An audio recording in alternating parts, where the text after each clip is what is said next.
Përshëndetje dhe mirë se erdhët të gjithë ju të Shenjës së Peshorës. Do bëjmë leximin e radhës të dashur dhe po fillojmë me Asin e Gabrielit, që në fakt leximi juaj po hapet me një valë të re frymëzimi.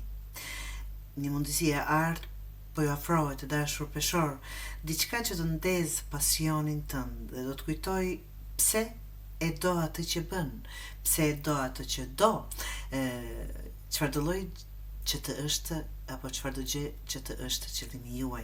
Është momenti të thuash po, në kuptimin e saj jam gati,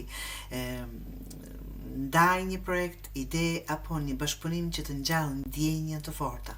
Universi të shtyn të dashur Peshor të dalësh përpara me besim dhe entuziazëm.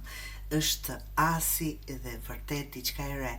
Në fakt, asi i Gabrielit tregon dhe për shtëpi të re, për punë të re, për lidhje të re, për qytet, shtet, çfarë do të jetë diçka e re, një frymëzim për të bërë një hap të tillë, të dashur Peshor.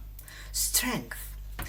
Pas kësaj fillese të zjarrit të dashur, të kërkohet forcë e mbrëmshme, është ajo ambicia të veprosh. Jo çdo hap do të jetë i lehtë, por ti në fakt ke fituar një butësi të re që të bën të fort, pa qenë e ashpër. Është periudhë ku mëson të kontrollosh emocionet pa i fshehur ato, duke gjetur balancën me zemrës dhe logjikës të dashur Peshor.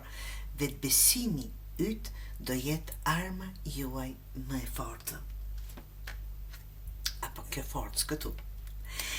Dhe 3 të Arielit tani hyn në lojë puna konkrete. Kjo lejtë të fton të bësh atë që do me dashuri dhe përkushtim, të vazhdoni pra. Talentet e tua janë të gatshme për të vënë në dritë. Mund të ketë një bashkëpunim profesional që të sjellë frutë, ose një projekt që të ndihmon të shprehesh krijimtarinë. E rëndësishme puno me pasion. Tani kur them puno nuk do të thotë vetëm për punë, më duke folur për shumë gjëra të dashur. Të përkushtoheni për diçka me pasion, jo për miratimin e të tjerëve. Faqja e Majglit të dashur Peshor tregon një sfidë re që po shfaqet. Nuk do të thotë keq, absolutisht, një sfidë që do t'ju bëj akoma më ambicioz, për të dëshiruar atë gjë. Faqja e Majklit të dashur është ofertë re, kontrata apo ide që kërkon një analizë të thellë. Të jeni të kujdesshëm me detajet, por mos lejo frikën të ndaloj. Kjo letë tregon inteligjencë, kurajo dhe nevojën për të qenë të drejtë në komunikim. Mund të keni kujdeset që se dikush mund të mos jetë plotësisht i sinqert këtu. Tani nëse ka të bëjë diçka me kontrata, se tham shtëpi të re, punë të re, çfarë do të jetë, nëse ka të bëjë diçka me dokumentacion dhe çfarë të lloji qofshin ato, të keni kujdes, ti lexoni mirë para se të nënshkruani. Kjo është dhe një gjë për tyre, nga që ka një mos sinqeritet në diçka. Prandaj dëgjoj intuitën dhe vepro me zell dhe analizë. Asi tjetër, tani në leximin juaj me 6 letra kemi 2 asër deri tani të dashur, dhe asi tjetër, këtu vjen qartësia. Do të thotë nuk keni mos u bëni merak, pavarësisht se nuk do të thotë që mos të keni kujdes, por do të qartësojnë një ide briljante që hap horizontin e Peshorës dhe do shihni me qartë se ku jeni duke shkuar. Mos lejo pengesat e vogla të devijojnë. Është rruga jote dhe duhet të ecësh përpara me bindje.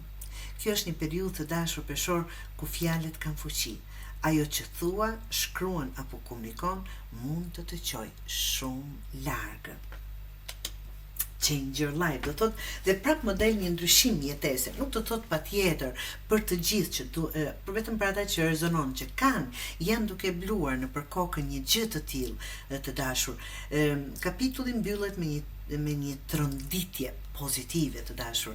Tronditje pozitive, diçka ndryshon papritur, një ndarje, një zhvendosje, një vendim që të çliron nga një situatë vjetër. Mos ke frikë nga kjo ndryshim, sepse është çlirues. Kjo letër flet për ririndje, për dalje nga bllokimet dhe për një version të ri të vetes. Në fund merr frym lirshëm, merr frym letër, dhe kjo do bëj t'ju ndryshoj jetën e juaj apo kahjen ku jeni nisur. Pra të dashur, po hynë në një fazë ku pasioni dhe qartësia bashkohen, fillon me një zjarr dhe mbaron me dritë. Çdo sfidë është një thirrje për të rritur, për të çliruar nga kufit e vjetër. Mos kërko më ekuilibrin tek të tjerët apo tek situatat, por tek vetja e juaj. Gjeje brenda vetes dhe gjithçka do bjerë në vendin e vet. Të dashur Beshar.